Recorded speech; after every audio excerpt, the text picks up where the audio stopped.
Micro ওয়ার্কার্সে কিভাবে admission test দিবেন এ নিয়ে অনেকে আমাকে মেসেজ করছেন। মাইক্রো ওয়ার্কার্সে এডমিশন টেস্টটা একটু জটিল, এটা আসলে খুব সহজে দেওয়া যায় না। তো আমি এক্সামটা দিব। এক্সামটা দেওয়ার পরে আমি আপনাদেরকে দেখিয়ে দিচ্ছি কিভাবে আমরা এক্সামটা মাইক্রো ওয়ার্কার্সের 2022 সালে কি ফরম্যাটে এক্সামটা আসতেছে, কিভাবে এক্সামে আনসারগুলো আমাদের দিতে হয়। আমি এক্সামের সময় বেশি কথা বলবো না, কারণ এখানে যে প্রশ্নগুলো করে এগুলো সম্পূর্ণ ব্রেন ওয়ার্ক, তো যে কারণে খুব চিন্তা ভাবনা করে আনসারগুলো দিতে হয়। একটু ভুল হলে আবার দেখা গেছে যে এডমিশন টেস্টে ফেল করলে আবার আরেক ঝামেলা। তো যে কারণে খুব ভালোভাবে এক্সামটা দেওয়া লাগবে। চলুন এবার আমরা দেখে নিই কিভাবে মাইক্রো ওয়ার্কার্সে এক্সামটা দেওয়া লাগে। আচ্ছা, এডমিশন টেস্টটা শুরু করার আগে একটা ইনফরমেশন আপনাদেরকে দিয়ে রাখি। আমাদের কিন্তু একটি ফেসবুক গ্রুপও আছে এবং একটি ওয়েবসাইটও আছে। তো এখানে আমরা কিন্তু মাইক্রো ওয়ার্কার্স সহ আরও অনেক রকমের কোর্সগুলো করিয়ে থাকি। যদি আপনারা কেউ ইন্টারেস্টেড হন, সেক্ষেত্রে ডেসক্রিপশন বক্সে আমাদের ওয়েবসাইটের লিঙ্ক এবং ফেসবুক গ্রুপের লিঙ্ক দিয়ে রাখা হবে। যদি কেউ আমাদের সাথে কোর্সগুলো করতে আগ্রহী হন, সেক্ষেত্রে আমাদের সাথে আপনারা যোগাযোগ করতে পারেন।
আচ্ছা, আমাদের এক্সামটা আমরা ভালোভাবে শেষ করলাম। এক্সামটা শেষ করার পরে এখন কিছুক্ষণ আগে আমরা দেখেছিলাম যে আমরা যখন লগ ইন করতে যাই তখন কিন্তু আপনার হচ্ছে আমরা যে টাস্কগুলোতে ক্লিক করতাম সেই টাস্কগুলোতে ক্লিক করার পরে আমাদের কিন্তু টাস্ক সাবমিশনের অপশন আসতো না।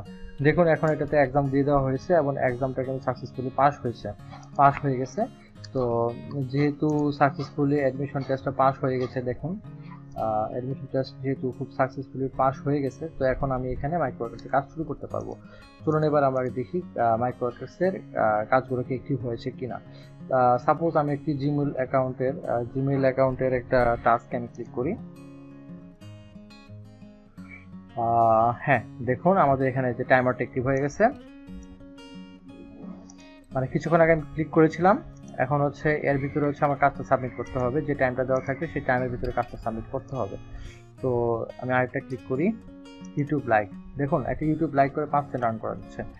তো এখানে যেটা করতে হবে, হ্যাঁ আমাকে কাজগুলা অ্যাকসেপ্ট এন্ড স্টার্ট,